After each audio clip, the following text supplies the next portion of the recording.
ओम शांति। तो 26 तारीख की वाणी है और आज की वाणी बहुत ही अच्छी वाणी है और बाबा ने बड़ी गहराई से बात करी है कि जो मनुष्य की बुद्धि है, हम हमेशा ये सोचते हैं कि कोई चीज कहीं ना कहीं से तो शुरुआत हुई होगी ना, और यहीं पे ही जो है इस ड्रामा की या बाबा की रचना की कमाल है कि हर चीज चक्र के रूप में घूमती है। चाहे वो समय हो, कोई भी चीज कहीं भी कभी बनी ही नहीं है, बस वो अपना रूप बदलती रहती है। जो फिजिक्स में भी लॉ आता है, law of conservation of energy, तो वो बाबा ने बताया कि हर चीज कैसे चक्र के रूप में चलती रहती है। तो जितना ज्यादा हमें ज्ञान समझ आता जाएगा, उतना हमारा बुद्धि भी हर चीज चक्र के रूप में सबको देखेगी। तो बाबा कह रहे हैं, मीठे बच्चे, अमृत वेले के शांत शुद्ध वायुमंडल में तुम देह सहित सब कुछ भूल मुझे याद करो। अमृत वेले का तो खासकर ये होता है कि कोई ज्यादा मेहनत करने की भी जरूरत नहीं है, बस आप जाके जैसे बाबा की शांत में बैठ जाओ, अपने आप ही आपको अनुभव होंगे। उस समय याद बहुत अच्छी रहेगी। वही बाबा कहते हैं। प्रश्न है, बाप की ताकत प्राप्त करने के लिए तुम सबसे अच्छा कर्म कौन सा करते हो? देखिए, भगवान जो है वो ज्ञान का सागर है। वो किसी की अपने आप जाके मदद नहीं कर सकता। वो ये बता सकता है कि ये कर्म करो तो मदद मिलेगी, क्योंकि वो कर्म करना सिखलाता है। क्योंकि आत्मा के पास अपनी फ्री विल है, अपनी स्व इच्छा है। वो अपनी स्व इच्छा से जब तक वो कर्म नहीं करेगी, तब तक उस कर्म का उसको फल नहीं मिलेगा। तो बाबा ने कहा, बाबा की ताकत कैसे प्राप्त होगी? सबसे अच्छा कर्म है बाप पर अपना सब कुछ अर्पण कर। देखिए आप, चाहे वो हनुमान या जो भी रहे हो, उनके अंदर जो भी ताकत दिखाई, वो दिखाई ही इसलिए कि जो उसकी समर्पणमयता थी, उसका कोई मिसाल नहीं था। जैसे वो हनुमान के लिए दिखाते हैं कि भी उसने अपना सीना चीरा तो उसके अंदर प्रभु राम निकले। तो बाबा ने कहा, सब कुछ अर्पण कर दो। ब्रह्मा बाबा को भी इतनी सिद्धियां, इतनी शक्ति प्राप्त हुई, क्योंकि जैसे ही बाबा के बने, एक धक से बाबा के प्रति सब समर्पित कर दिया। तो जब तुम सब कुछ अर्पित करते हो, तो बाप तुम्हें रिटर्न में इतनी ताकत देता है जिससे तुम सारे विश्व पर सुख शांति का अटल अखंड राज्य कर सको। तो फिर जो है, हमें जब हम बाबा के प्रति समर्पित हुए, तो फिर, क्योंकि सबसे बड़ा सत्य ही संसार का ये है कि भगवान ही करता धरता है, और हर चीज का करण करावनहार वही है, और उसी की शक्ति से सब कुछ चलता है। तो जब हम उसके प्रति समर्पित हुए, तो फिर हमें कोई नहीं हरा सकता। फिर चाहे सारी दुनिया एक तरफ हो जाए, फिर कुछ नहीं। तो बाबा ने कहा, उससे तुम सुख शांति का अटल अखंड राज्य स्थापन करते हैं।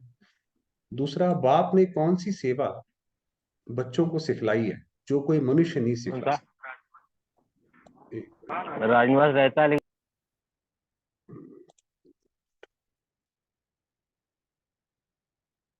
हम्म तो बाबा कह रहे हैं कि कौन सी सेवा बच्चों को सिखलाई है जो कोई मनुष्य नहीं सिखला सकता। क्योंकि सोशल वर्क तो दुनिया में भी बहुत लोग करते हैं, मगर जो बाबा ने क्या सिखलाया, रूहानी सेवा, कि रूह को सेवा। भाई, आपने किसी को खाना खिलाया, थोड़ी देर बाद वो फिर उसको भूख लगाएगी, तो आपका तो सारा किया खत्म हो गया।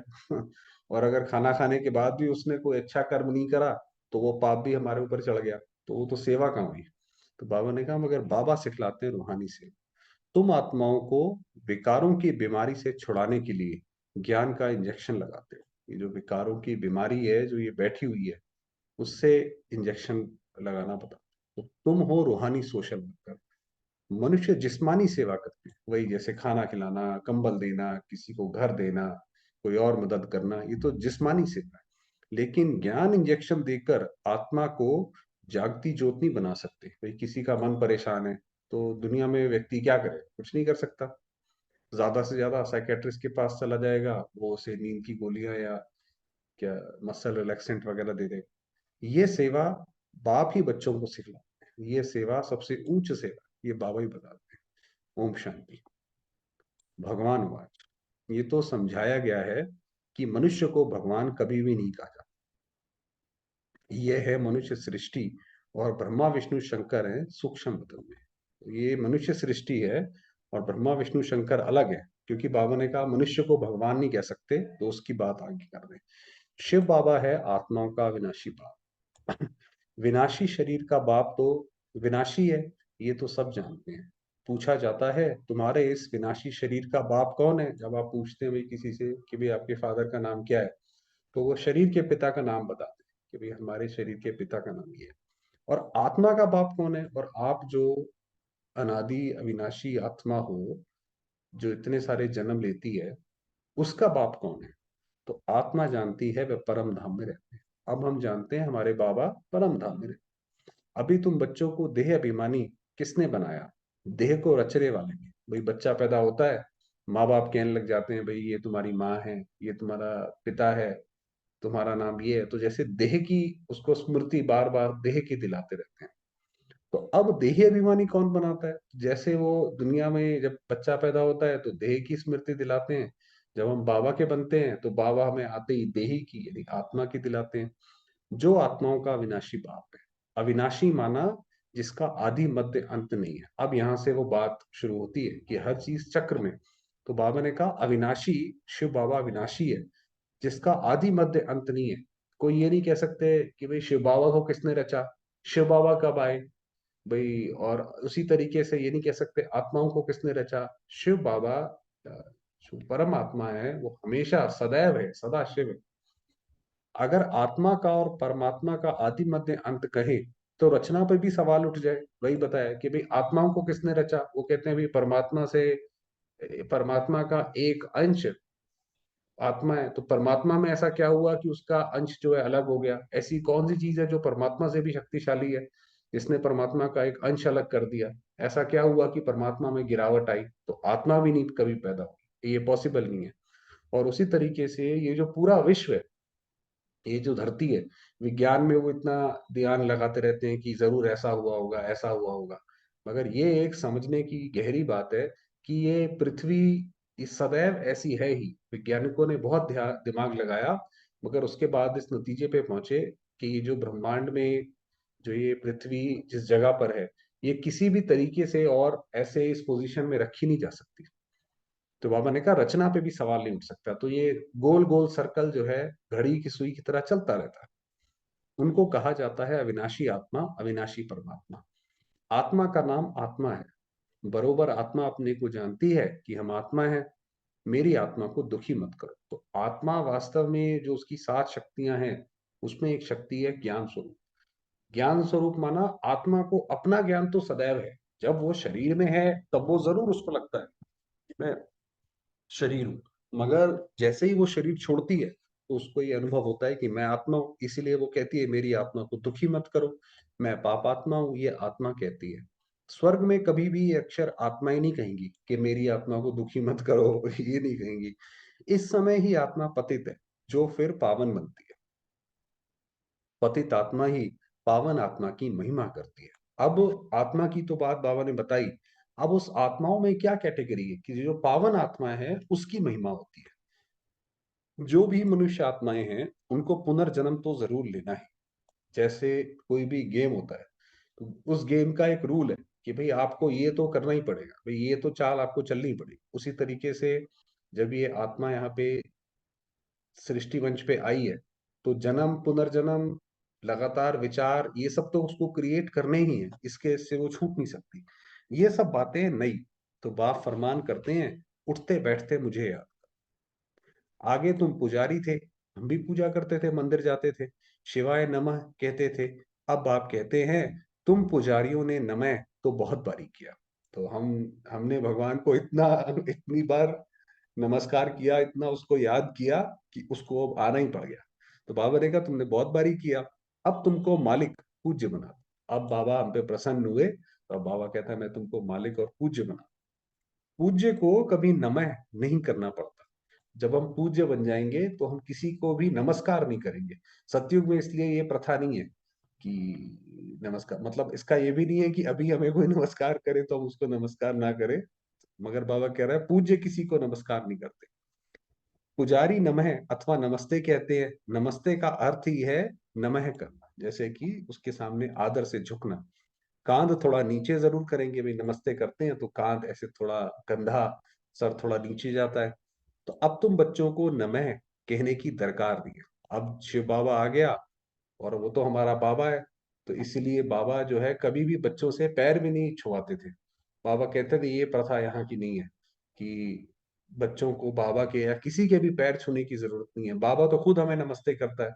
बच्चे तो जैसे माँ बाप के लाड़ प्यार से पलते हैं, तो बाबा ने कहा तुम्हें दरकार नहीं है, ना लक्ष्मी नारायण नमः, ना विष्णु देवताय नमः, ना शंकर देवताय नमः, तुम्हें कुछ भी नमः करने की जरूरत नहीं है।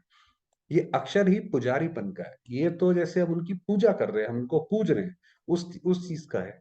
अब तो तुमको सारी सृष्टि का मालिक बन। और उन्होंने कहा अब तुम क्या बनने वाले हो? बाप को ही याद कर। कहते भी हैं वे सर्व समर्थ है। शिव बाबा सब कुछ कर सकता है। कालों का काल अकाल मूर्त है, सृष्टि का रचयिता है, ज्योतिर्बिंदु स्वरूप है। कैसे बाबा ने अपनी महिमा बताई, सर्व समर्थ, कालों का काल, अकाल मूर्त, सृष्टि का रचयिता, ज्योतिर्बिंदु। आगे उनकी बहुत महिमा करते थे, फिर कह देते थे सर्वव्यापी। कि भाई भगवान की महिमा करते करते करते ये बोला भगवान तो हर जगह है, तो सर्वव्यापी है, कुत्ते बिल्ली में भी है, तो सभी महिमा खत्म हो जाती है। फिर जैसे सब कुछ किया धरा खत्म हो गया।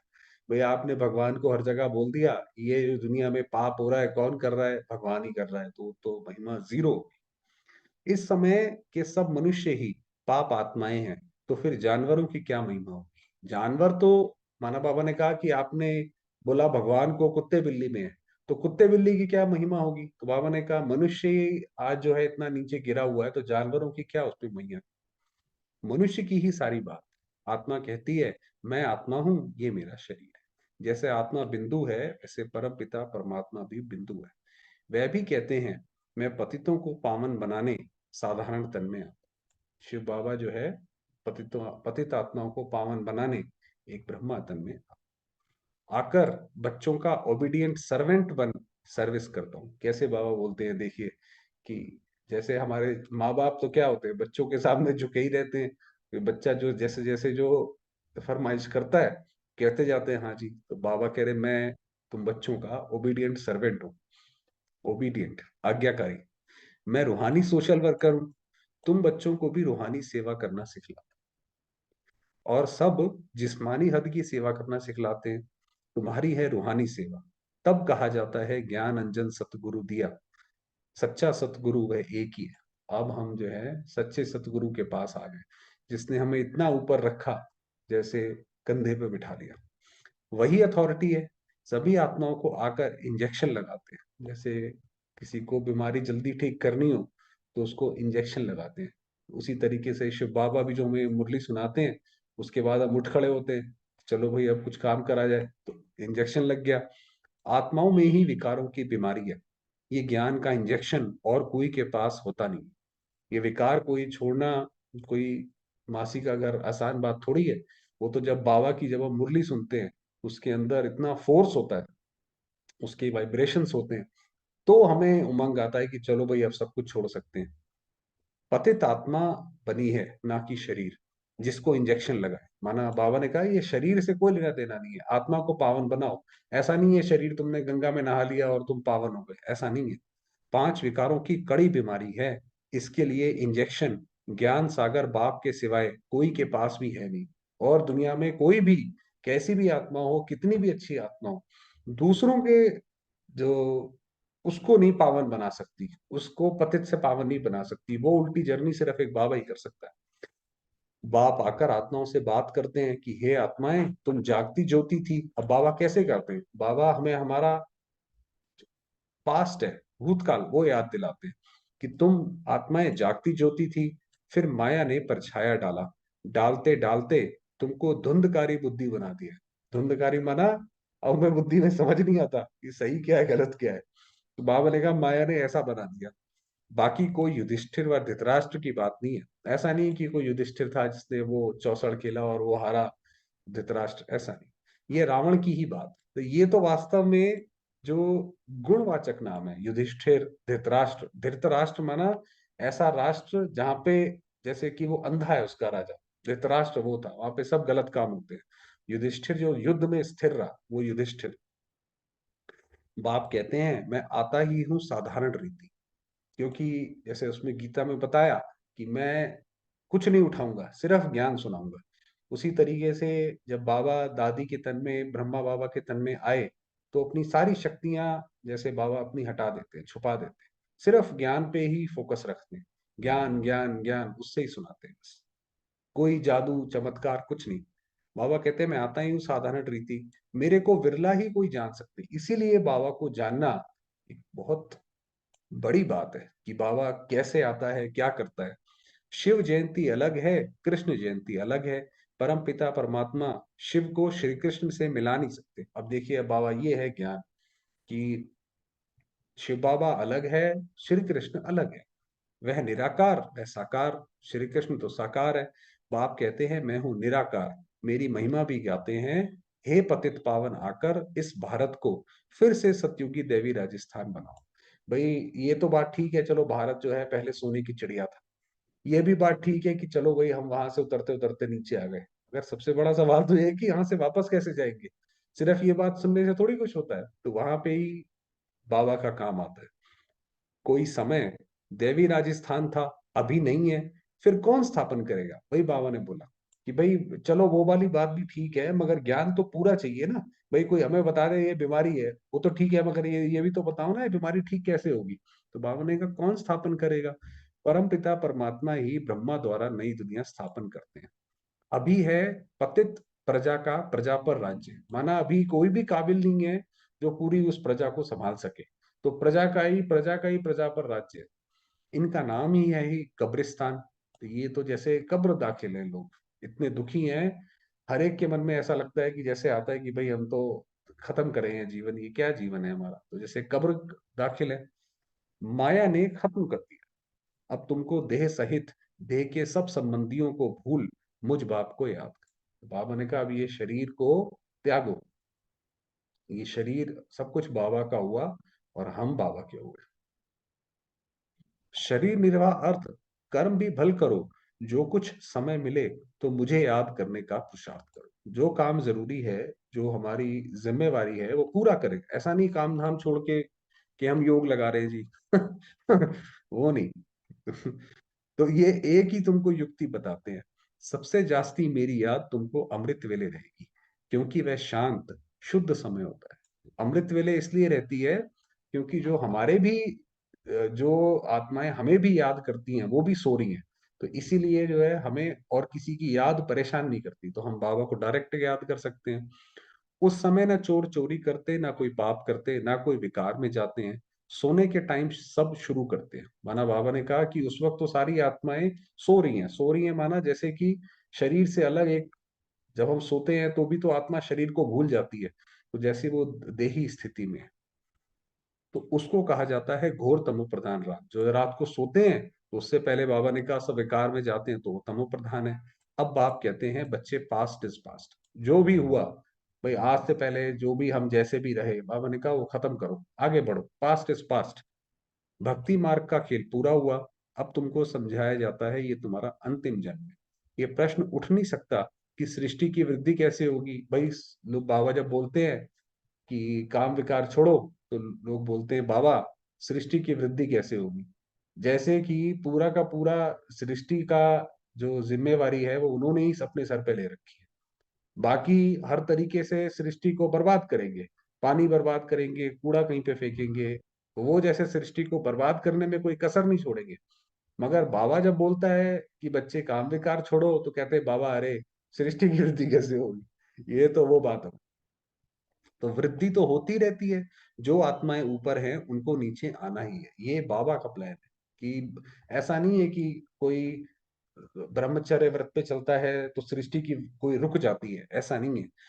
जब सभी आ जाएंगे तब विनाश शुरू होगा। अब कोविड के बाद भी तो बर्थ रेट कितना कम हुआ है, मगर ये थोड़ी है कि दुनिया की जनसंख्या कम हो रही है, ऐसा तो नहीं है। फिर नंबरवार सबको जाना ही है, गाइड सबसे आगे होता है ना। अब जब हम वापस जाएंगे तो शिव बाबा सबसे आगे होगा, रानी मक्खी जैसे होती है आगे, शिव बाबा हमें गाइड करके बताएगा कि यहाँ परम धाम है बच्चे, ऐसे जाना है। चलिए बाकी रात। वरदान दिया, सर्व पुराने खातों को संकल्प और संस्कार रूप से भी समाप्त करने वाले अंतर्मुखी। हमारे पुराने खाते होते हैं, पुराने संस्कार हमारे साथ लगे रहते हैं जिनको हम दूर करने की कोशिश करते हैं। तो बाबा कहता है उन सबको समाप्त करो, अंतर्मुखी बनो। कैसे? बाप दादा बच्चों के सभी चौपड़े अब साफ देखने चाहते हैं। क्योंकि हम सब अपना पुराना बैगेज तो कैरी कर रहे हैं ना, हमारे जो विकार में जो हमने पुराने किए हैं तो वो हमारे साथ चल रहे हैं। तो बाबा ने कहा वो साफ कर दो, बाबा साफ करना चाहते हैं।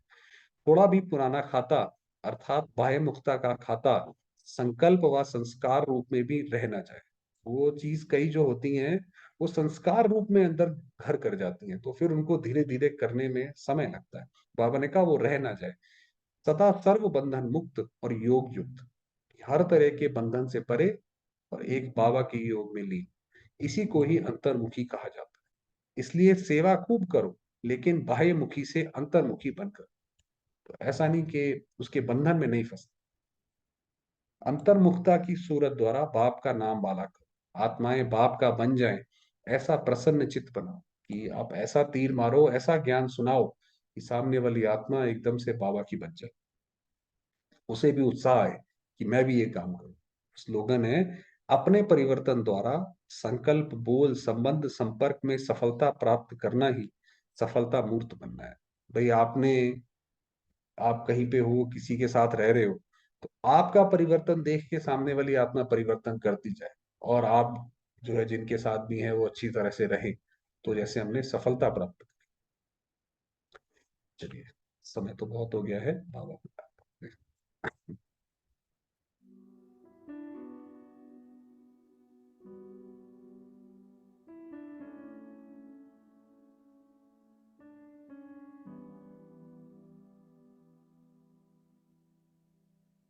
मैं आत्मा,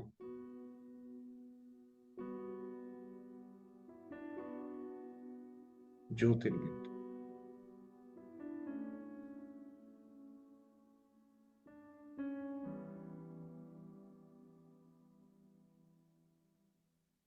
परम पवित्र,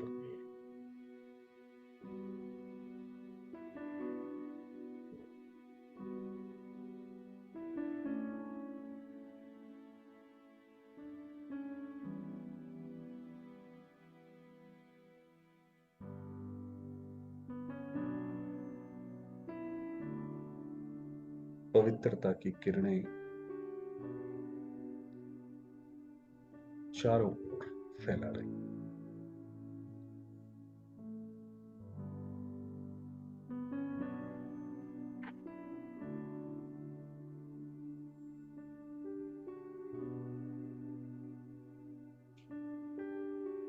ये शरीर शांत, पवित्र और स्वस्थ है।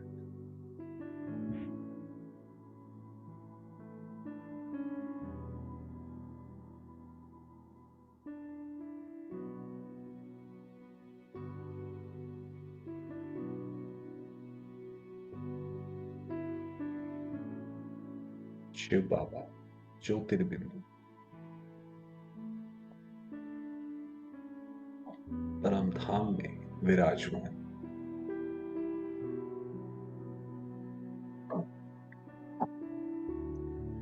जिनका प्रकाश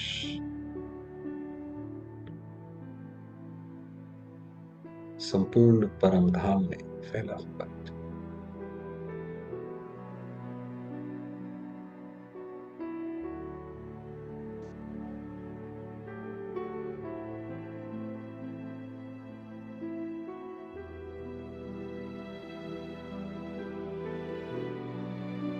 मैं आत्मा बाबा की किरणों में समाई हुई,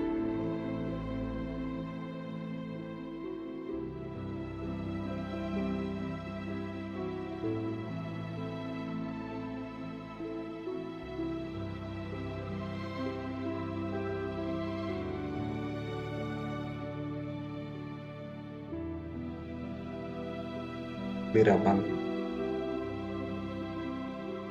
शांत है, स्थिर है,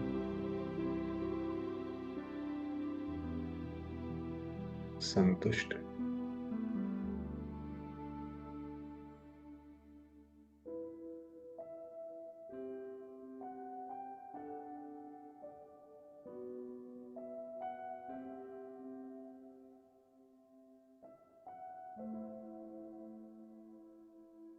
प्यारे बाबा का अपार स्नेह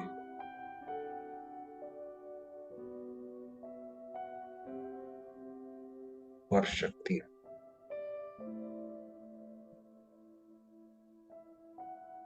मुझे आत्मा पर पड़कर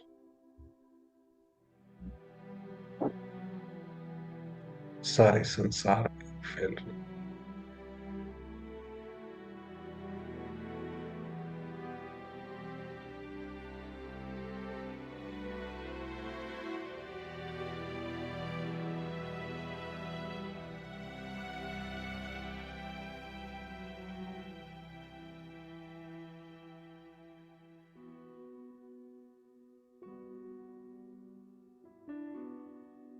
सारे संसार में शांति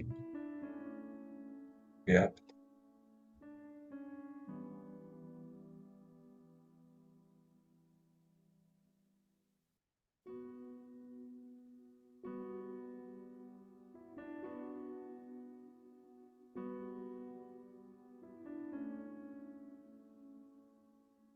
और मैं आत्मा बाबा के साथ कंबाइन